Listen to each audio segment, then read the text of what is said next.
Labour का fail हो जाना या डिसफंक्शनल लेबर भी जो अनीमिक मदर्स हैं उनके अंदर ज़्यादा देखा जाता है। इसी तरह से जो अनीमिक मदर्स होती हैं उनके अंदर मिसकैरेजेस का रिस्क बहुत ज़्यादा होता है एज़ कम्पेयर टू अ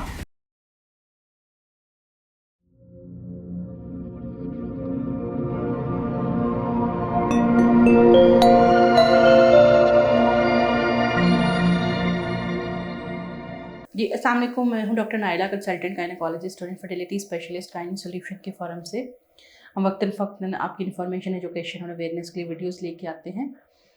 आज हमने बात करनी है कि जो खून की कमी है जो कि बहुत कॉमन है, उसके माँ के ऊपर और उस बच्चे के ऊपर क्या असरात हो सकते हैं। खून की कमी की वजूहात और उनके इलाज के लिए एक अलग से मैं वीडियो मौजूद है और वो आप देख सकते हैं। आज हमने देखना है कि किस तरह से वो हमल पे असरअंदाज होती है खून की कमी जो है। तो हमल के अंदर दोनों शामिल हैं, ज़च्चा भी और बच्चा भी। यानी ज़च्चा का मतलब है प्रेग्नेंट फीमेल और बच्चा का मतलब जो माँ के पेट के अंदर बच्चा है। सबसे पहले देखते हैं कि माँ को किस तरह से एनीमिया इफ़ेक्ट करता है। जो खून की कमी होती है उसमें जो है वो एचपी को हम कहते हैं कि जब एचपी कम हो जाती है तो हम कहते हैं कि खून की कमी है।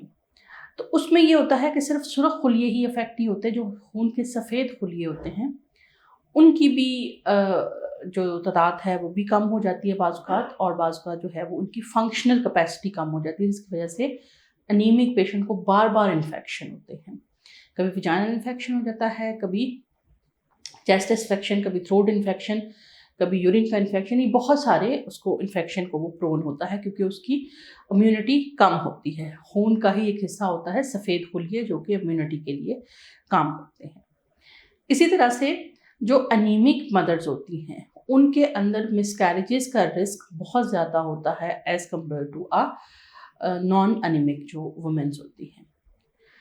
अनीमिक जो मदर्स हैं उनके अंदर लैस्टिट्यूड यानी थकावट और वर्किंग आवर्स कम यानी हो जाते हैं, उनके फंक्शनल कैपेसिटी कम हो जाती है क्योंकि हार्ट ने उसी 5 लीटर ऑफ ब्लड के ऊपर काम करना है जिसको वो डाइल्यूट कर लेता है, जिसकी वजह से पट्ठों में खून की सप्लाई, ऑक्सीजन की सप्लाई कम होती है, जिसकी वजह से उनकी फंक्शनल कैपेसिटी कम हो जाती है और ये अक्सर ख़वातीन थकावट का शिकार रहती हैं। इसी तरह से हार्ट की जो डीकम्पनसेशन है, हार्ट की प्रॉब्लम प्रेगनेंसी में शुरू हो जाते हैं, कार्डियक फेलियर उसको कहते हैं। उसमें ये होता है कि उसकी खून की कमी को कंपनसेट करिए हार्ट को बहुत ज़्यादा पंपिंग फोर्स लगानी पड़ती है, अपना रेट बढ़ाना पड़ता है, जिससे बाज़ औक़ात अनीमिया के अंदर हार्ट फेलियर होना शुरू हो जाता है, जिससे हार्ट की जो कैपेसिटी है वो कम होने लग जाती है। इसी तरह से जो अनीमिक पेशेंट्स होती हैं उनमें टाइम से पहले दर्दें आना और टाइम से पहले जो है वो बच्चे की डिलीवरी हो जाना, यानी प्री टर्म लेबर का स्टार्ट हो जाना और बाज़ बात वो लेबर रुकती नहीं है और बच्चे की डिलीवरी टाइम से पहले हो जाती है, उसकी रेशो भी ज़्यादा है। खून का बहुत ज़्यादा ज़ाया होना डिलीवरी के बाद, जिसको हम पीपीएच कहते हैं, ये उन पेशेंट्स में बहुत देखी गई होती है जो ऑलरेडी अनीमिक होती हैं। उनका ब्लड लॉस भी ज़्यादा होता है क्योंकि ज़ाहिर है उनके अंदर क्लॉटिंग फैक्टर्स भी होते हैं, वो कम हो चुके होते हैं।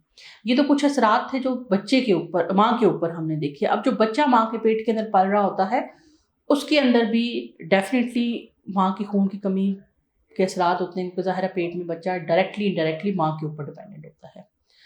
तो सबसे पहले तो बर्थ डिफेक्ट्स। अगर खून की कमी की वजह फॉलिक एसिड की कमी है तो फॉलिक एसिड की कमी जो है वो न्यूरल ट्यूब डिफेक्ट्स या बर्थ डिफेक्ट्स के साथ बहुत ज़्यादा एसोसिएट करती है।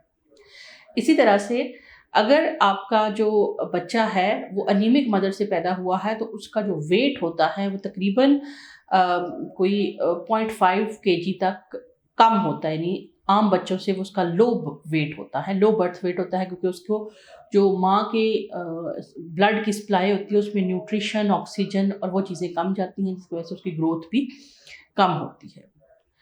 दूसरी एक और प्री मेच्योरिटी, यानी चूँकि माँ के अंदर ये रिस्क है कि उसको टाइम से पहले पेन्स लग जाएँगी, तो बच्चे के अंदर जो है वो लंग मैच्योरिटी के मसाइल जो हैं वो आ सकते हैं अगर वो टाइम से पहले डिलीवर हो जाएगा। अनीमिक माँओं के बच्चों के जो आईक्यू लेवल होता है वो नॉन अनीमिक माँओं की निस्बत, उन माँओं के बच्चों की निस्बत कम होता है, तो लो आईक्यू भी एसोसिएट करता है अनीमिया के साथ। इसी तरह से देखा ये गया है कि जो इंट्रा यूट्राइन फीटल डिस्ट्रेस यानी माँ के पेट के अंदर जो बच्चे की हार्ट बीट ख़राब हो जाना है वो भी एनीमिक मदर्स के अंदर ज़्यादा होता है as compare to non anemic mothers के। लेबर का फेल हो जाना या डिसफंक्शनल लेबर भी जो अनीमिक मदर्स हैं उनके अंदर ज़्यादा देखा जाता है और नॉन अनीमिक मदर्स के अंदर कम देखा जाता है।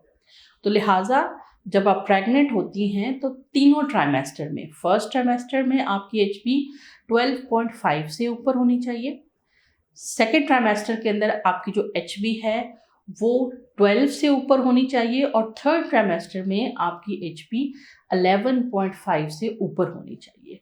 अगर इन रेंज से नीचे है आपकी HB तो ये जानना ज़रूरी है कि ये HB में कम होने की वजह क्या है। आयरन की कमी है, फॉलिक एसिड की कमी है, B12 की कमी है या ओवरऑल तीनों की कमी है, या खुदा न खास्ता कोई ब्लड बनाने की जो लाइन है उसके अंदर प्रॉब्लम तो नहीं है, कोई थैलेसीमिया, सिकल सेल या कोई इस तरह की जो प्रॉब्लम है वो तो नहीं है। खून की कमी को ठीक करने के लिए उसकी वजह जानना ज़रूरी है। अगर आयरन की कमी हो तो उसको हम खुराक से भी दे सकते हैं। प्रेगनेंसी के अंदर खुराक से पूरी होना कमी काफ़ी मुश्किल हो जाता है क्योंकि सप्लाई डबल से ट्रिपल हो जाती है। डिमांड और सप्लाई डबल ट्रिपल करने के लिए आपकी फ़ूड पे हमें काफ़ी इन्वेस्टमेंट करनी पड़ती है और पाकिस्तान में फोर्टिफाइड फूड्स भी कम मिलती हैं, तो लिहाजा हम डायरेक्टली पेशेंट को सप्लीमेंटेशन रिकमेंड करते हैं। बाज़ औक़ात अगर HB बहुत कम हो जाए तो हम इसके लिए आयरन के इंजेक्शंस भी लगा देते हैं जो कि तकरीबन 2.5 वीक से लेके 4 वीक्स के अंदर अंदर HB को 2 से 3 ग्राम तक बढ़ा देते हैं। और अगर कमी बहुत सवीर एनीमिया में फॉल कर जाती है तो उस सूरत में किसी भी कॉम्प्लिकेशन से बचने के लिए हम 1 या 2 बॉटल ब्लड की लगा के बाद में जो है वो आयरन की जो कमी है उसको देख सकते हैं। लेकिन ब्लड लगाने से पहले आयरन की कमी को जान लेना ज़रूरी है क्योंकि जब एक दफ़ा ब्लड लग जाता है तो उस सूरत में जो HB की कम होने की वजह है वो बाज़ बात जानना मुश्किल हो जाता है। तो मिलते हैं इंशाल्लाह नेक्स्ट किट वीडियो में, तब तक के लिए अल्लाह हाफिज़। उम्मीद है ये वीडियो आपको पसंद आई होगी और आपकी इन्फॉर्मेशन के अंदर इसमें इजाफा हुआ होगा।